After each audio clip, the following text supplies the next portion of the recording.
এমন হাজব্যান্ড কয়জনের হয় বলেন? ঘাট করলে হাত চুলকায় বললে সে নিজে নিজে সবগুলোই কাটছে, আমার হাত দিতে দিচ্ছে না। আর ঘাট করলে সাইজগুলো দেখেন কত বড় বড়। হ্যালো এভরিওয়ান, আসসালামু আলাইকুম। কি অবস্থা সবাই, কেমন আছে? ডিঙ্কেল থেকে যে ঘাটকলগুলো তুলে আনছিলাম, আজ দুপুরে রান্না করব। এখানে আমার হাজব্যান্ড সব কেটে রাখছে, এগুলো এবার ব্লেন্ডারে বাটবো।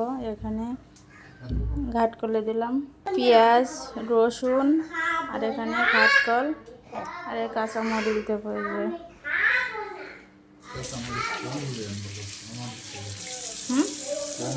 দেন আছে এটা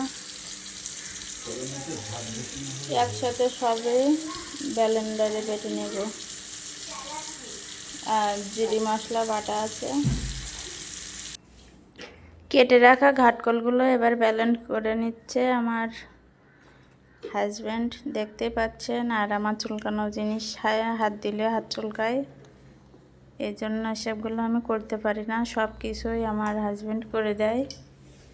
কত সুন্দর করে কাটছে দেখেন এগুলো। এই যে এবার সব এক এক করে ব্লেন্ড করে দেবে। আর আমি শুধু রান্না করব, তাছাড়া কিছুই করব না। আর যা করার সব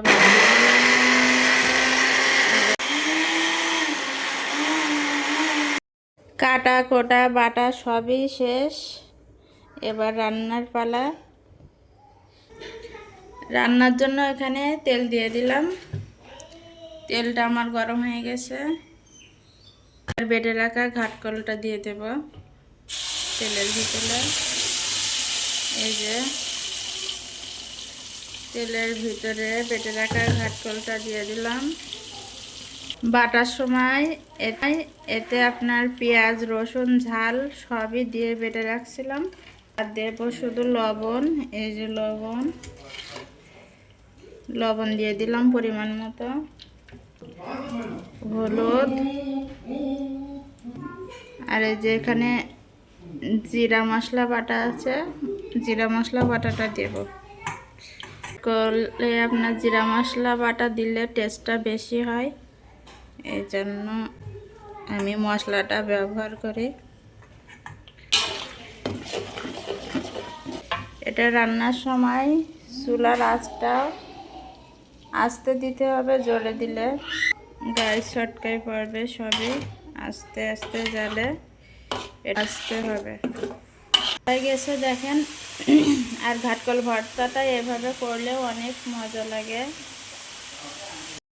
ঘাটকল ভাজতে ভাজতে যখন তেলটা ছেড়ে দেবে গা থেকে, তখন বুঝতে হবে যে আমার ঘাটকল ভর্তা হয়ে গেছে।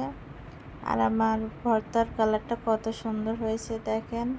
খেতেও অনেক মজা হয়েছে, খেয়ে দেখলাম অনেক টেস্টি। আমার ঘাটকল ভর্তা ভালো লেগে থাকলে অবশ্যই জানাবেন।